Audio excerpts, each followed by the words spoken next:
Hello, it's Jim Hutchins for the Jerusalem Connection Spot Report for this week. There is a heresy that is really a veiled form of anti-Semitism. It's been existing since the first century, for millennia, 2 millennia. It's called replacement theology or supersessionism. And basically, replacement theology asserts that the church has inherited the covenant promises made to Israel. They've replaced Israel. They have superseded them. So that's what supersessionism refers to. The Catholic Church has been a subscriber to this since the early centuries. Much of Protestantism, even among evangelicals, it's there. But it needs to be recognized for what it is, and namely that is a form of anti-Semitism. Last week there was an article that was written in Israel Today. That's a Messianic website, a Messianic magazine, written by Crystal Rudolph. And it's entitled Debunking Gary Burge's Supersessionist Theology Regarding Israel. Gary Burge is a tenured professor at Wheaton College in Wheaton, Illinois. Historically a stronghold of evangelical theology and commitment. It's changing. She says this, and she refers to Gary Burge's book, Whose Land, Whose Promises. She notes that Burge argues that Jewish Israelis cannot claim that the land of Israel belongs to them according to the Bible, because the New Testament spiritualizes the land promises to Israel. Spiritualizes the land promises made to Israel. That is, they're not to be taken literally. You can't build theology on them, for they're spiritualized. Burge suggests that the New Testament introduces a new and revolutionary treatment of Israel and the nations that has not been revealed before, which implies that God's promises to Israel cannot stand along God's supposed new inclusion of Gentiles in his kingdom. And the question that immediately arises at that point is, were the land covenant, the land promises given in God's covenant to Abraham, for example, contingent on Israel's obedience? And the answer is no. These were unconditional. Now, they had to get out, but they have returned, and they've returned since 1948 in an unbelieving state. And the scriptures speak of that, Ezekiel chapter 36.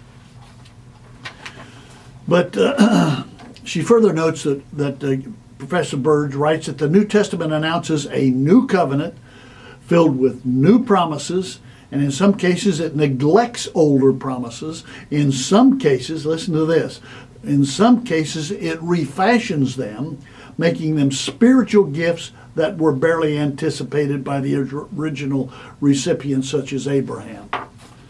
Spiritualize so that they're not even so that Abraham wouldn't even recognize them. And yet, when Jesus is confronted with something like this is what he says in Matthew chapter 5, verse 17.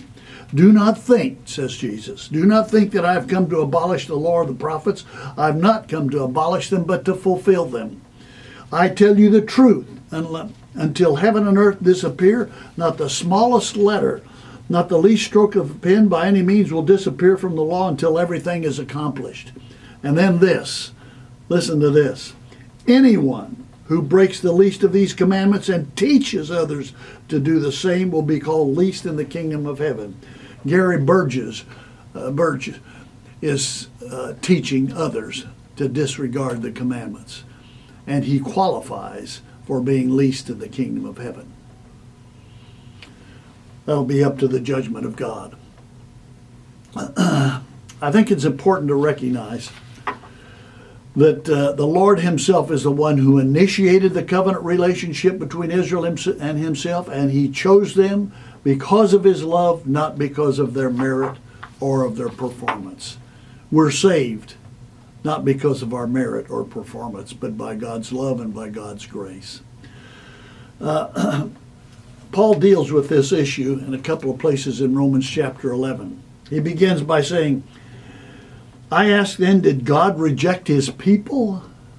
Has he replaced them? Has he superseded them by the church? By no means, he says, and he gives a list of people and includes himself. As a believer in Jesus, he is still a part of the Israel of God, as are we as Gentiles who've been engrafted into it. He raises the question again, verse 11 of chapter 11 of the book of Romans. I ask then, did they stumble so as to fall beyond recovery? Not at all. Rather, because of their transgression, salvation has come to the Gentiles to make Israel envious and jealous. But if their transgression means the riches of the world, and their loss means riches for the Gentiles, how much greater riches will their fullness bring? And what is their fullness? It's their coming to belief and acceptance and recognition of Jesus as their Messiah. This is a special concern to me, I must say, because I'm a graduate of Wheaton College. I served as their chaplain in the early 70s. And to see that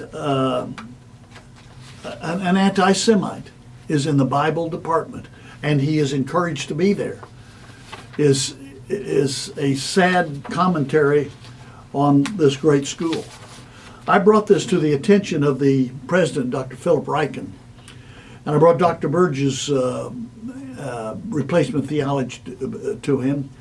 But rather than do anything about it, he supported him. He has supported his continuance there. And that's very unfortunate, I think.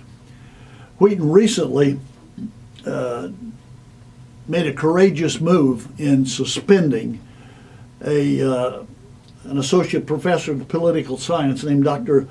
Larisha Hawkins for wearing a hijab, a Muslim covering, and identifying herself and her religion, saying that she worshiped the same God as the Muslims did. Wheaton has suspended this woman.